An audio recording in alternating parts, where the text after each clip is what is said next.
పరిహరించబడే మార్గం మానవుని కొరకు ఎవరైనా చనిపోయారా అని ఆలోచన చేస్తే, మానవుని కొరకు రక్తాన్ని కార్చిన వారు ఎవరైనా ఉన్నారా అని ఆలోచన చేస్తే ఈ భూమి మీద ఎవరు లేరు, ఒకే ఒకరు ఉన్నారు, ఆయన యేసు ప్రభువారు.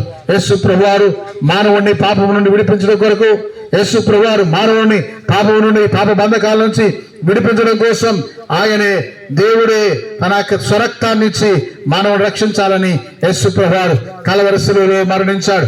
యేసు ప్రభువారు గాని మరణించకపోతే, యేసు ప్రభువారు గాని తన రక్తాన్ని కార్చకపోతే, యేసు ప్రభువారు తన యొక్క ప్రాణాన్ని పెట్టకపోతే మరి మానవరాశి అంతా ఎక్కడ వెళ్ళిపోతుంది అంటే, మానవరాశి అంతటికి ఒకే ఒక స్థలం ఉంది, అది నిత్య నరకం. ఈ నిత్య నరకం నుంచి తప్పించేవారు ఎవరు లేరు. ఈ నిత్య నరకం ఎలాంటిది అంటే యుగ యుగాలు కాలుతూ ఉంటుంది. ఈ యుగ యుగాలు కాలే దానిలో నుంచి మానవుడు బయటికి రాలేడు అని దేవుని యొక్క లేఖనం సెలవుస్తుంది. కనుక మానవుడిని తప్పించడం కొరకు, మానవుడిని పాపము నుండి విడిపించడం కొరకు, నిత్య నరకా నుండి విడిపించడం కొరకు, శాపము నుండి విడిపించడం కొరకు, రోగము నుండి విడిపించడం కొరకు యేసు ప్రభువారు ఈ లోకానికి వచ్చారండి. నా ప్రియమైన దేవుని బిడ్డలారా, వాక్యాలు వింటున్నా నీవు ఇంకా రక్షణ పొందకపోతే యేసు ఈ వీధిలోనికి నీ కొరకే ఈ యొక్క సువార్తను తీసుకొచ్చారేమో.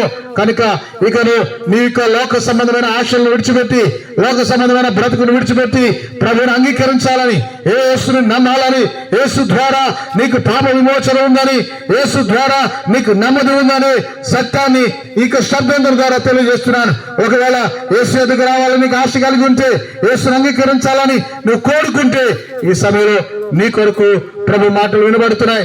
ప్రభు నిన్ను చేర్చుకుంటాడు, నీకు నెమ్మది సమాధానాన్ని ప్రభు ఇవ్వగలరు అనే సత్యాన్ని తెలియజేస్తున్నాం.